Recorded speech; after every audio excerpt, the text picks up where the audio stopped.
Dan sekarang saya akan melanjutkan proses instalasi tools React Native di macOS untuk Android. Kita buka lagi browser, lalu kita menuju ke reactnative.dev-nya, lalu ke menu dock, lalu di sebelah kiri kita ke menu environment setup, setting development environment. Nah, kemudian di sini kita pilih yang React Native CLI. Untuk development OS-nya, tadi kan sudah yang macOS, terus targetnya iOS. Sekarang kita lanjutkan untuk yang Android-nya. Proses instalasinya adalah yang dibutuhkan itu ada Node, Watchman, React Native Command Line Interface, JDK, dan Android Studio. Untuk yang tiga ini sudah terinstall yang tadi waktu kita melakukan di iOS ini. Sekarang yang untuk yang Android, maka ketiga ini tidak perlu lagi. Selanjutnya yang kita perlukan adalah JDK dan Android Studio. Yang pertama kita download JDK-nya dulu. Kita buka tab baru lalu kita ketik Java JDK. Saya menggunakan versi 11. Minimal yang diperlukan untuk React Native ini adalah yang versi 8. Nah ini. Make sure JDK adalah versi 8 atau yang terbaru. Saya lebih prefer untuk yang versi 11. Untuk itu saya akan download di sini oracle.com. Nah, kita ke bawah, kita cari file untuk yang macOS-nya. Ini ya. Lalu kita download saja. Ini sekitar 168 MB. Agreement-nya, klik OK, lalu kita klik download.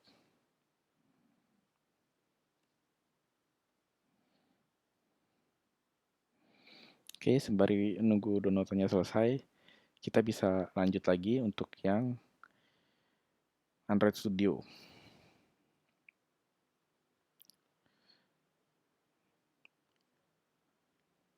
Oke, download Android Studio-nya dengan klik link di install Android Studio ini.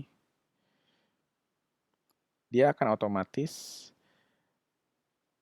mendownload menampilkan downloadan untuk yang OS-nya yang sedang aktif ini. Di sini saya pakai macOS, maka dia langsung muncul untuk yang macOS. Di sini ada tulisan for Mac. Ukurannya cukup besar ya. Jadi pastikan internetnya stabil. Lalu saya klik agreement-nya, lalu klik download. Oke, kita tunggu sampai prosesnya selesai. Oke, instalasi downloadannya sudah selesai ya. Di sini saya sudah ada. Yang pertama kita jalanin JDK-nya dulu. Kita bisa double klik.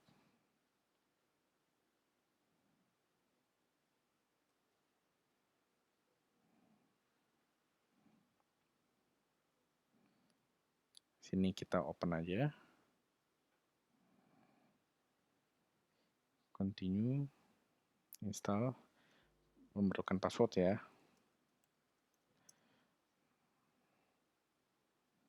Oh, salah.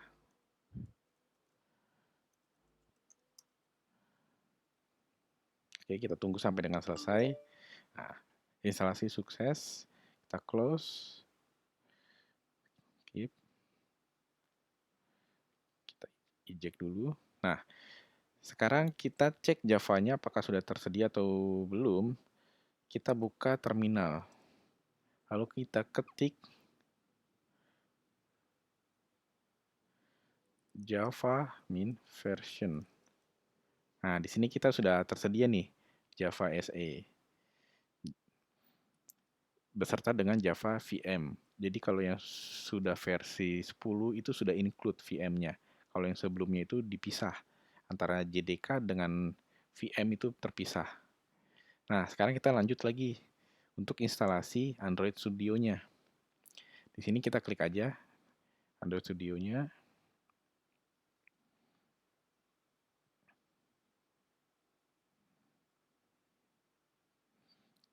Nah, di sini perintahnya menarik Android Studio ke application.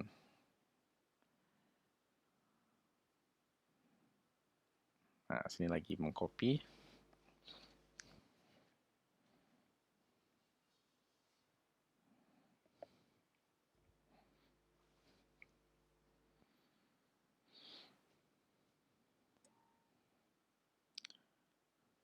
Kita cek apakah sudah ada.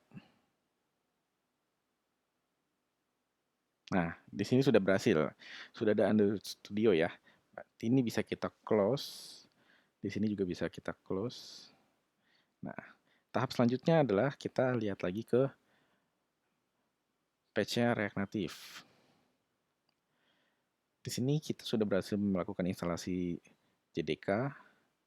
Kemudian kita juga sudah berhasil melakukan instalasi Android Studio. Sekarang adalah melakukan konfigurasinya, yaitu memastikan ada instalasi Android SDK, SDK platform, lalu ini ada Intel XHAM-nya, dan ada Android Virtual Device. Ini yang akan nanti kita pakai. Dia itu simulator untuk Android-nya. Nah, kalau gitu sekarang kita panggil Android Studio-nya. Nah, ini kita buka.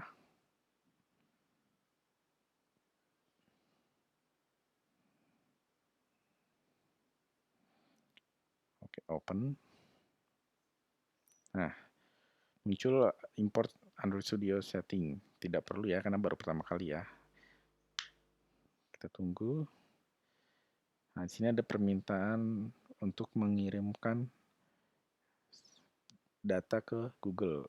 Di sini saya pilih yang tidak perlu ya, don't send saja.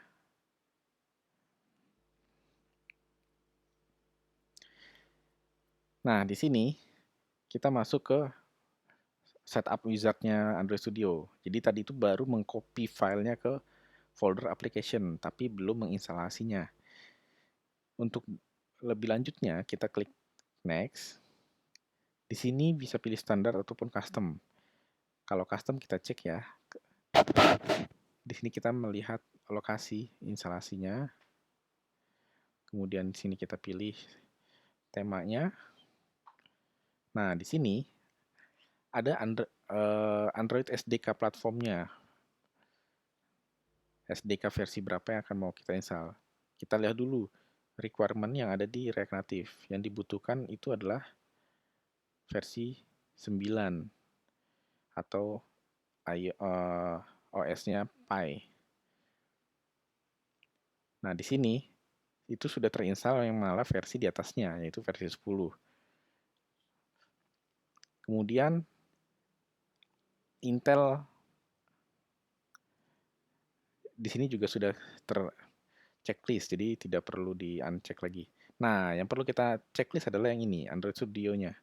Untuk yang virtual device. Ini memakan size sekitar 1 gigaan ya. Ini lokasi untuk SDK-nya. Nanti ini yang akan kita pakai juga untuk konfigurasi di variable environment-nya. Ini kita klik next saja. Nah, ini ada settingan RAM untuk device-nya. Semakin besar semakin bagus, tapi ini akan memakan dari memori kalian. Memori yang ada di PC atau laptop. Rekomendasi di sini adalah 2 GB. Jadi saya untuk ikutin ini aja. Terus kita klik next. Nah, ini listnya yang akan diinstal. Kita klik finish. Nah, sekarang kita tunggu untuk instalasinya. Ini akan cukup lama karena perlu mendownload lagi. Kita tunggu saja dulu. Oke, muncul permintaan install HAXM-nya ya.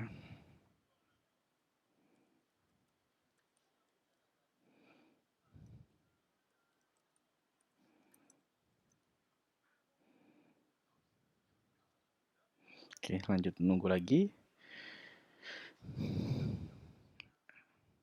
Sistem blok di blok. Oke, kita open security dulu.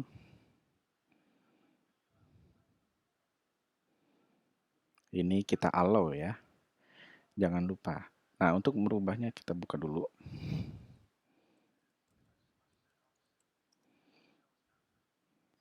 Nah, kemudian kita klik allow. Kemudian kita tunggu lagi proses instalasinya.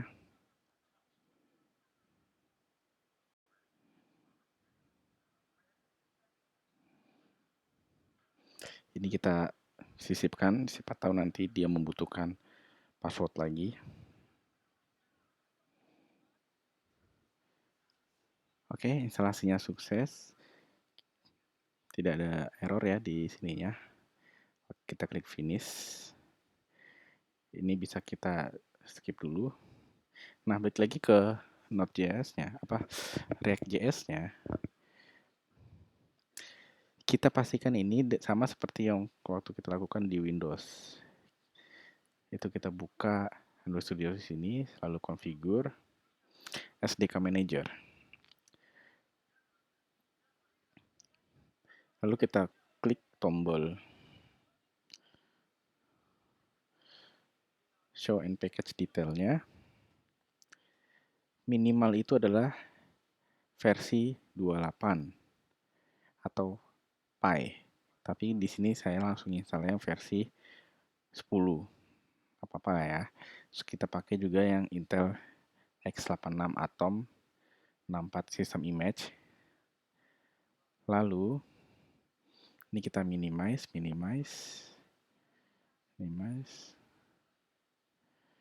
Nah, ini yang ke bawah ini versi di bawahnya, jadi urutannya tuh paling terbaru ada yang di atas. Selanjutnya kita cek SDK Tools-nya. Klik Show Package Detail-nya. Ini versi yang 29 ya, tidak apa-apa. Kita minimize sampai ketemu Android SDK Command Line Tools. Nah, ini kita checklist, ini kita pakai nanti. Terus di sini juga sudah terchecklist untuk yang Intel x86 emulator. Kemudian Android SDK Platform Tools-nya juga sudah. Nah, kalau sudah, kita oke.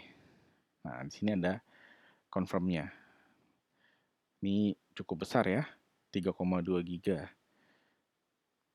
Kita klik OK. Sini ada license agreement-nya lagi. Kita accept. Tidak berubah ya. Kita klik yang bawahnya juga, kita accept. Nah, dia baru muncul. Jadi tadi itu tidak muncul karena dua-duanya ini harus kita accept. Kalau nggak tidak di accept, dia nggak akan muncul tombol next ini. Selanjutnya tinggal klik next saja. Nah, kita tunggu sampai dengan proses instalasinya selesai. Ya, selesai, finish. Kita klik finish, oke. Selanjutnya adalah kita bikin AVD-nya. Nah, di sini sudah ada sih, tapi kita pastikan lagi API-nya adalah API terbaru atau minimal 28. Di sini udah 29 ya. Oke. Android 10 ya, sudah aman. Nah, kalau sudah, sekarang kita konfigurasi untuk environment variable-nya. Di sini kita cek apakah sudah ada file base atau base profile maupun base HRC. Ngeceknya itu di mana? Kita bisa ke Finder-nya, lalu kita ke sini, user, lalu masuk ke folder user-nya kalian. Nah, di sini harusnya ada file namanya .baseprofile, tapi di sini tidak ada, adanya base history. Tidak ada base profile. Nah, jika tidak ada, lalu bagaimana? Kita bisa membuat dengan cara kita buka terminal.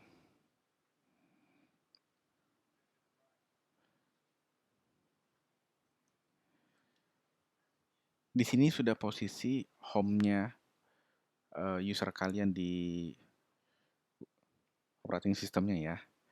Kalau di saya namanya Yazan, kalau di yang lain mungkin bisa berbeda. Nah, lalu tahap selanjutnya apa? Kita ketikkan touch nama filenya, bus profile. Jika sudah, kita klik enter. Nah, di sini harusnya sudah terbuat filenya. Nah, ini ada bus underscore profile. Di sini teman-teman bisa mengedit menggunakan command prompt maupun menggunakan text editor. Misalkan menggunakan text editor, sublime text. Nah, di sini kita bisa isi dari ini. Path ini kita kopikan, kita paste di base profile. $home ini adalah lokasi user kalian ya. Kalau di saya ini ya si Yazan ini. Nah, si Yazan ini. Oke. Sekarang kita save dulu filenya. Nah, di sini kan ada Android Home. Android Home ini adalah redirect ke SDK. Untuk ngecek apakah benar path-nya ke library Android SDK, kita cek saja langsung ke aplikasi Android Studio-nya. Lalu masuk lagi ke configure, lalu SDK Manager. Nah, di sini ada path untuk SDK-nya. Ini yang kita copy dan kita paste di sini. Apakah sama? Ternyata sama ya, library Android SDK.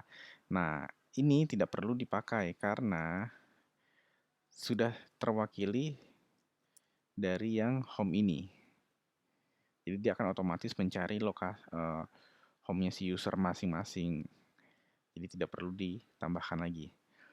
Untuk bawahnya ini adalah untuk settingan path emulatornya, lalu tools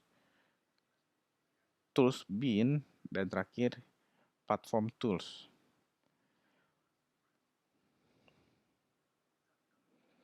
Nah, jika sudah, teman-teman bisa close. Lalu Android Studio-nya juga bisa kita cancel. Nah, sekarang kita akan ngetes apakah sudah berhasil atau belum instalasi untuk yang Android ini.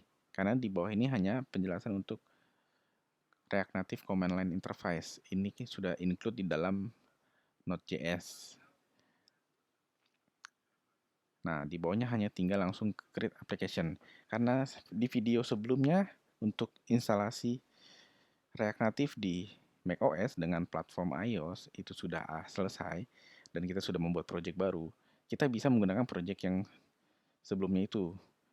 Caranya kita buka terminal, lalu kita arahkan ke folder lokasi projectnya. Nah, di sini, di dalam ini kita masukkan perintah untuk merunning project React Native dengan cara ini, npx React Native start. Ini tujuannya adalah untuk menjalankan engine React Native-nya. Lalu di bawahnya ada npx React Native run Android. Ketika sudah menjalankan engine React Native-nya, kita akan menjalankan project itu ke simulator Android. Jadi tahap pertama adalah yang ini dulu ya. Kita menjalankan engine React Native-nya.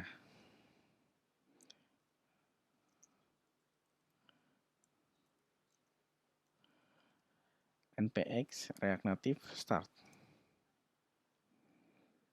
Nah, muncul ikonnya React Native ya. Jika sudah seperti ini, kita buka terminal baru lagi. Jadi satu terminal ini untuk menjalankan engine React Native-nya. Satu terminal lagi adalah untuk menjalankan project itu ke emulator Android-nya. Pastikan teman-teman sudah berada di folder projectnya ya, jangan di luar karena dia tidak akan ketemu perintahnya nanti.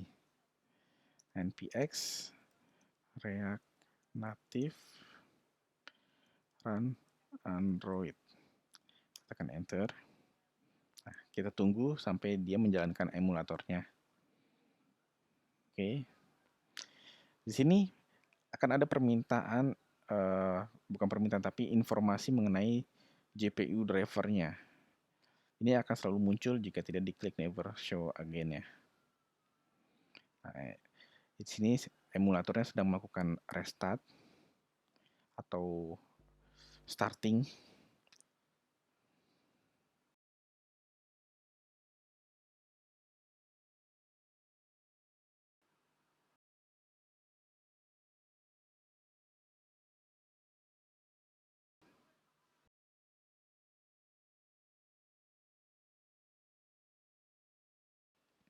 Dia akan melakukan decompile apakah ada error atau tidak. Setelah itu baru akan di running ke emulatornya lalu diinstal ulang. Nah, proses ini cukup memakan waktu tergantung dari spesifikasi hardware masing-masing. Jika hardware kalian sudah menggunakan SSD, RAM-nya pun memadai, seharusnya tidak lama. Tapi kalau ngepas-ngepas, mungkin agak lambat. Bahkan bisa terjadi blue screen karena memorinya habis di emulator ini. Ya, kita lihat di sini sudah starting.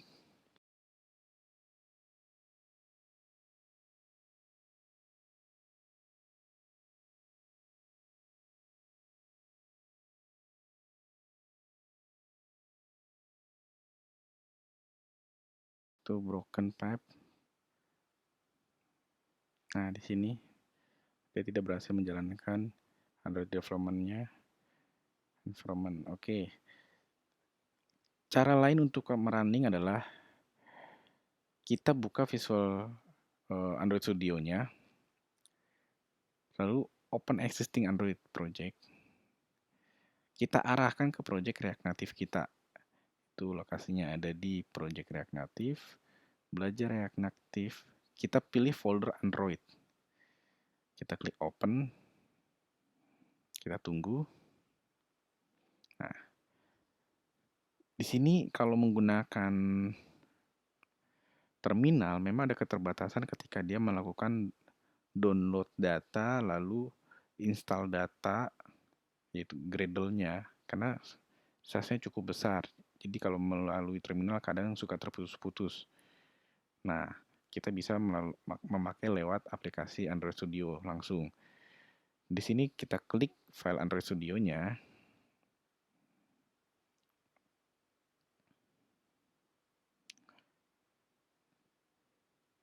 Masih ini ya, masih loading. Nih. Kalau di terminal ketika dia terjadi putus jaringan, dia langsung error. Tapi kalau di sini Android Studio ketika dia putus dia masih bisa melakukan reload lagi. Kelemahannya di situ untuk menggunakan terminal. Jadi saran saya untuk yang running menggunakan Android, pastikan kalian melakukan running emulatornya dulu deh. Setelah itu kalian baru bisa melakukan start natifnya ini, engine-nya. Setelah engine-nya sudah jalan, emulator sudah jalan, baru teman-teman bisa melakukan sintak ini, npx react native run android. Saya lebih merekomendasikan langkah ini ketimbang kalian hanyalah melakukan panggil engine React Native-nya di start, kemudian kalian run Android ini sebelum emulator yang muncul, karena nanti prosesnya akan lama. Ketika ada putus koneksi atau apapun, biasanya permasalahan ada di Gradle-nya. Nah, dia pasti nanti malah jadi error dan berhenti. Jadi lebih aman buka dulu emulatornya. Di Android Studio kita running, nanti akan otomatis dia langsung menjalankan engine-nya dan juga emulator. Jadi lebih enak pakai ini sih. Oke, kita tunggu ya. Ini masih mendownload. Karena ukurannya tidak kecil. Ini sekitar 600 megabyte. Kalau menggunakan terminal bisa putus-putus. Gitu.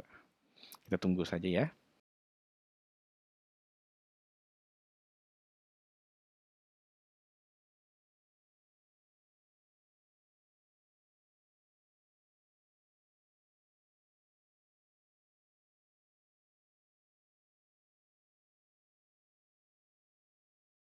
Dan make project. Kita klik. Nah, dia nanti akan nge-build Gradle-nya. Tadi itu yang pertama adalah mendownload Gradle-nya dulu. Setelah Gradle lengkap, kita make project buat di-build Gradle-nya. Nanti setelah selesai di-build, baru kita bisa start. Nah, di sini sebelum start kita bisa memilih nih device apa yang mau kita pakai. Bisa emulator ataupun device dari handphone kita. Nah, yang saya pakai ini yang device dari emulator. Nanti setelah selesai Gradle di-build, tinggal klik start ini.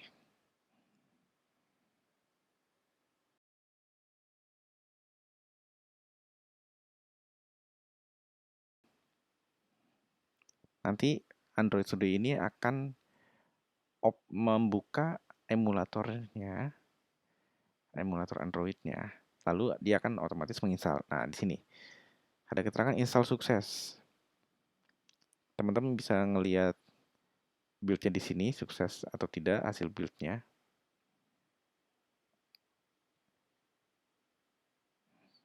Nah, tidak ada error ya di sini ya. Kalau ada error dia tidak akan bisa di running. Kita tunggu.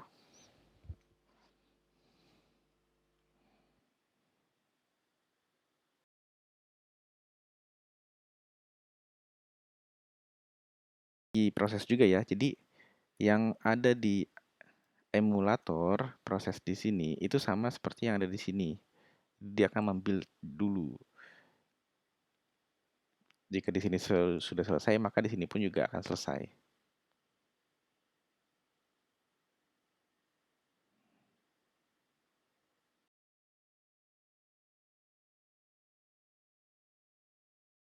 Selesai. Dan berhasil kita tampilkan. Nah, ini ya. Berarti kita sudah selesai instalasi untuk yang Android. Sekian, terima kasih.